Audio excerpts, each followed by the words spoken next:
This is Mark Tronson from the Australian Missionary News. I have here with me today Syd Miller. Syd Miller's been a good friend of mine now for many years, and he's a pastor and he has some very interesting and challenging ideas for us. Now Syd, can you tell us something about your philosophy of your ministry? Well, my philosophy has certainly changed over the last 5 or 6 years, and I believe truly that there's a shift in what church is all about. I believe that there's a lot of people that are not tired of God but are tired of church, and I think it's a matter of getting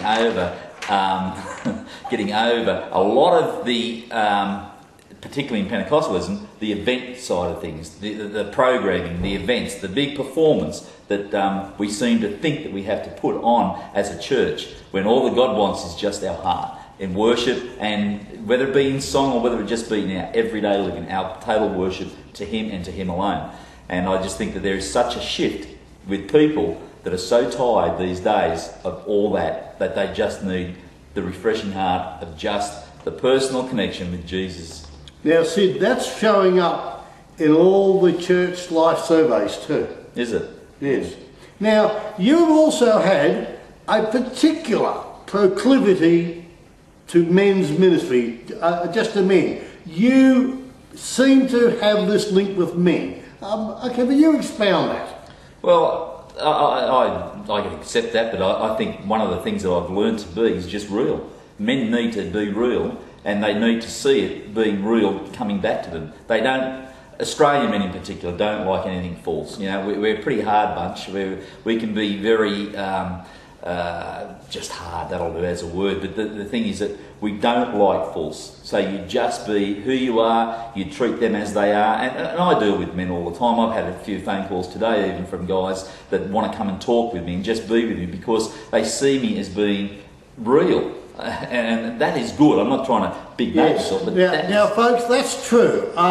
In all of just of these years that I've known Syd, men like to sit and talk with Syd. It's a man-to-man thing, and that, Syd, I applaud you for this. Now, you've always been a bit sceptical about the public displays or the over-display of Pentecostalism, whereas you prefer to keep that stuff during the week, just in private meetings. Can you expound on that? Well, I just think that there's always the extremes that we go to, and Pentecostalism has certainly seen the extremes. And I think, you know, we become no different to some of the other religions or whatever you'd like to call it, because we chase after the extremes. We chase after the latest church world thing. Who's going to have the greatest event tonight that we can go to? But to us, to be real, you know, I agree with the gifts and the charismatic gifting, all that sort of stuff. But I like to see it not as a hype thing. Now, see, can you tell us the story again of your experience in the shopping mall at Pensacola?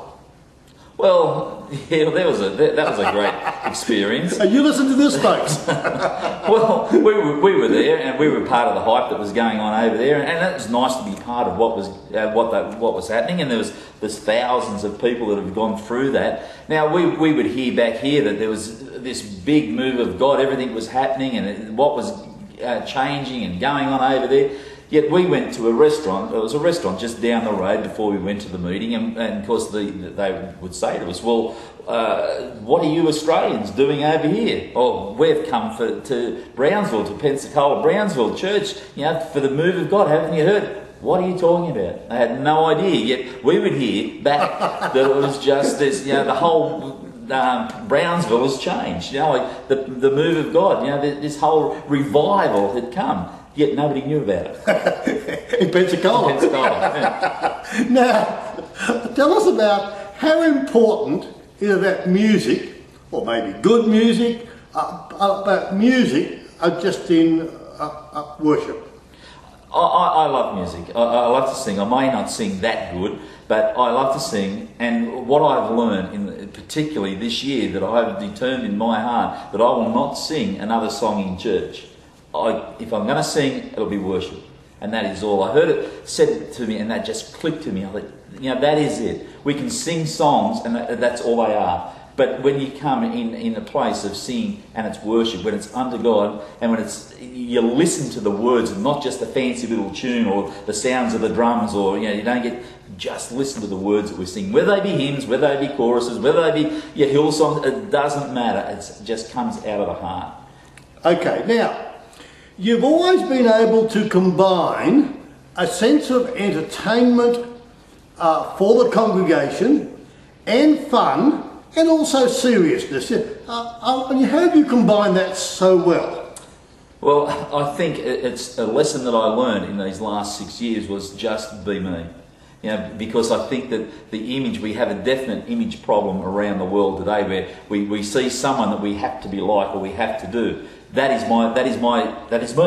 I love life, I enjoy it, I can muck around, but I also know when to be serious. Sometimes maybe not so much, I'm a little bit insensitive sometimes, but you get that. But what you see, and I believe it's a message for really everybody, is just be who God created you to be. In His image He's created us, and I just want to, whatever God has created me, that's what I want. Just be natural, just be me. Well, Syd Miller, you are one of the most effective men's ministry people I have met just in my many years of ministry. And I'd like to thank you just for playing a part just in my life. And this is Mark Johnson signing off for the Australian Missionary News.